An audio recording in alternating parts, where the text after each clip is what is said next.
The love between Lois Lane and Superman has spanned across 80 years of DC Comics, so naturally, things have gotten a little weird every now and again. From messed up marriages to roleplay gone wrong, here are some of the strangest things about Lois Lane and Superman's relationship.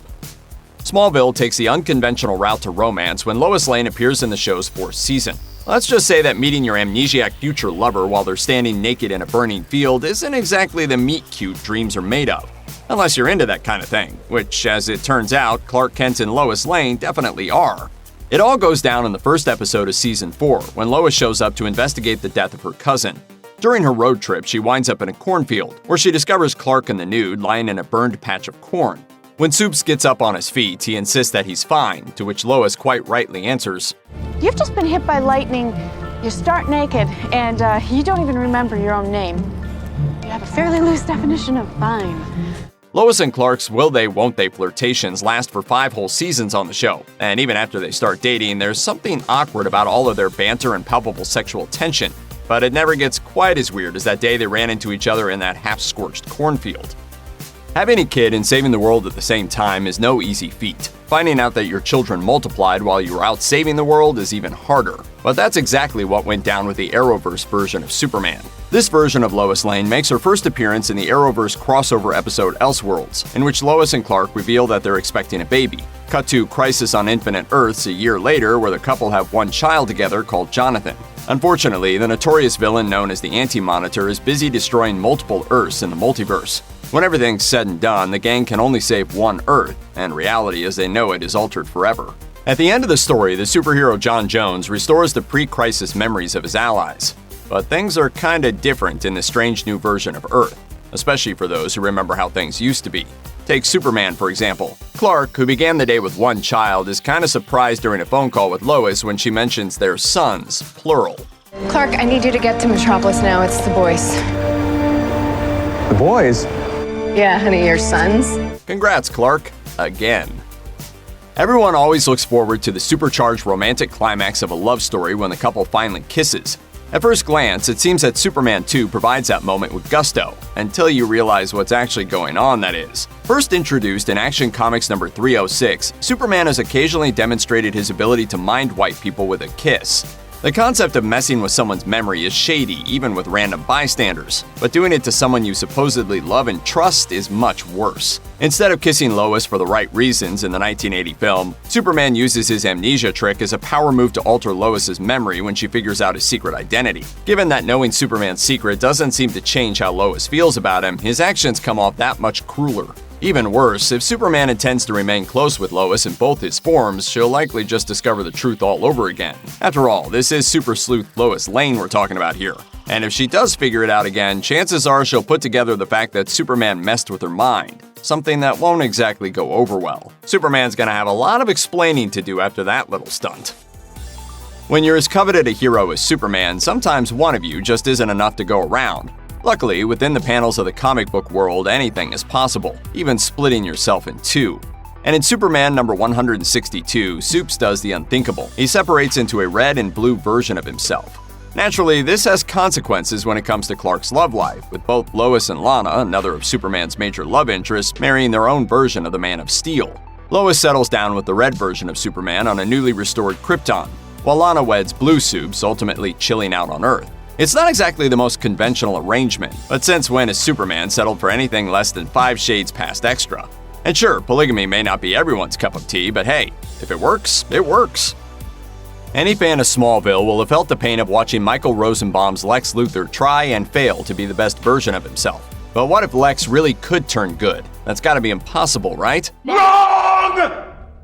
In Superman's girlfriend Lois Lane number 34, Lex kidnaps Lois, as most supervillains tend to do on any given weekday. However, as Lex makes his usual threats against her, the aliens on the planet Omark set the supervillain on the straight and narrow, curing him of all evil doing.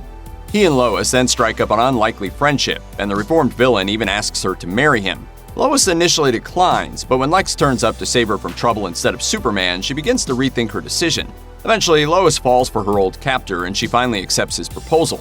Of course, Superman, being the charmer that he is more than happy to move on to his second choice, poor old Lana Lang.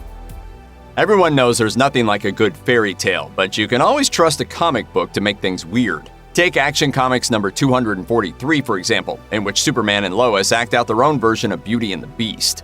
Superman gets cursed by a sorceress named Circe, who slips a potion into his drink in an attempt to extort him into marrying her. He refuses her, of course, convinced that his Kryptonian makeup is impervious to her sorcery, only to find himself swiftly turned into a Superlion. Lois then proves that her love for Superman is thicker than fur, kissing him during a fairly awkward date night. And because subtlety isn't really a thing in comic books, the actual Beauty and the Beast plays out on stage at the same time. Sadly, unlike the fairy tale couple, this kiss doesn't magically solve Superman's bestial woes. He forlornly accepts his fate and resolves himself to hanging out at the zoo, until he realizes that Circe laced her elixir with kryptonite. As a result, he's able to figure out the cure, but still lets Lois have her moment by thinking it was her kiss that did the trick. What a cutie. When you're doing the old will they, won't they dance with an award-winning journalist, chances are good they're going to ask questions, no matter how well you hide yourself behind a pair of glasses. However, despite both Clark and Superman spending plenty of time with Lois, he still tends to punish her whenever she gets close to uncovering his secret identity, and sometimes things can get a little out of hand. The debut issue of Superman's girlfriend Lois Lane starts off on a fairly cringy note that sets the tone for the whole series. This issue follows Lois as she dons her own disguise as a successful actress to dupe Supes into agreeing to an interview. Superman, the king of disguise, is somehow offended by Lois's own use of deception. So to teach her a lesson, the caped hero dons his Clark Kent disguise and pretends to jump off of a building right in front of the terrified reporter. Of course, Superman assures a traumatized Lois that he saved Clark just in time. Obviously, Supes could only have been crueler to Lois here if he had pushed her off that ledge, and things don't get much better from there either. Throughout the series, Superman strives to find new and twisted ways to torture Lois for getting too close to the truth. In Superman's girlfriend Lois Lane number 48, Lois has the opportunity to uncover Superman's identity, as the Man of Steel recorded his secrets on a tape he gave Perry White, which is only to be played in the event of his death. Tempted to listen prematurely, Lois eventually decides to do the right thing, and Superman overhears. So he rewards Lois by offering her a chance to guess his fabricated secret identity in 3 time periods of his choosing. As a result, the Kryptonian transforms her into Helen of Troy, Florence Nightingale, and Cinderella. And it's with that last one that Superman really crosses the line. What seems like an amusing game turns sour when Superman disguises himself as Cinderella's evil stepmother. He subsequently begins abusing her, forcing her to clean, mocking her appearance, and generally treating her like a slave. Think about it, Superman had countless potential characters to roleplay, but he chooses the abusive option just to throw Lois off the scent. Given that the game was his idea to begin with, it's fair to say that no one forced him to go to such extremes to hide his identity. He could have picked any time, place, and character to emulate, but he went with the option to belittle and harm Lois. Roleplay is all well and good if everyone's having fun, but this is practically unhinged. Superman takes the whole "till death do us part" vow a little too literally when he marries Lois's dead body in Superman's girlfriend Lois Lane number 103. The tale begins in the previous issue after Lois meets a shifty man during an exotic animal parade. After drinking the stranger's magical elixir, Lois sprouts horns, a tail, and hooves. Needless to say, Clark Kent isn't happy about this, but Lois ends up in the crossfire when Superman confronts the mysterious figure masquerading as the devil. During their fight, a wayward laser blasts off of Superman's chest, apparently killing Lois. Of course, Superman blames himself. In a fit of despair, the Kryptonian finally admits his love for Lois and cries out wedding vows over her assumedly dead body, which, let's face it, probably isn't the romantic wedding Lois envisioned for herself. Luckily, as it turns out, Lois was never dead after all. The devious devil turns out to be an alien who takes her to his homeworld in the hopes of convincing her to marry him. She then sees the ring Superman put on her finger and demands to go home. Who would have thought that Clark's post-mortem wedding vows would save the day after all? Following Lois's ongoing trend of tricking Superman into marrying her, the pair enter into a whole new realm of weirdness during Superman's girlfriend Lois Lane number 42. After Lois snaps a picture of Superman mid-change, a car crash alters her personality, and as a result, she gives Superman a choice: marry her the next day or she'll develop the film. Obviously, every great romance starts out with a blackmail scheme, and things go predictably well here too.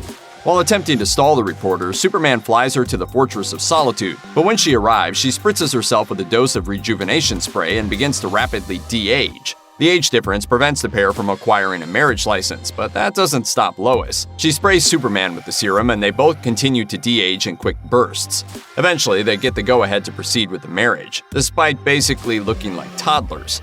Then, by the time the wedding rolls around, both parties are literally babies. Still, everyone is chill with moving ahead for some reason, until it turns out that Lois and Superman are unable to say I do to each other since they can only speak in baby babble. Look, it was the 60s, okay? Check out one of our newest videos right here. Plus, even more Looper videos about your favorite movies are coming soon.